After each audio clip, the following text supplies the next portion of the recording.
নমস্কাৰ বন্ধু বান্ধৱীসকল সকলোকে মোৰ ফেচবুক পেজলৈ স্বাগতম জনাইছোঁ আৰু কিছু মুহূৰ্তত মই এটা বিশেষ শুভকৰ্ম কৰিবলৈ গৈ আছোঁ আৰু সম্পূৰ্ণভাৱে ভিডিঅ'টো চাই থাকিব।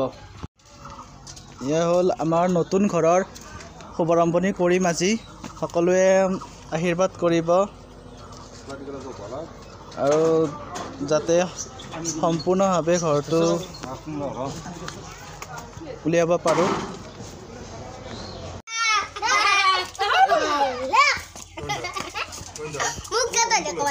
এই ঘৰৰ এইটো এটা বাউণ্ডাৰী হ'ব এনেকৈ ঘৰটো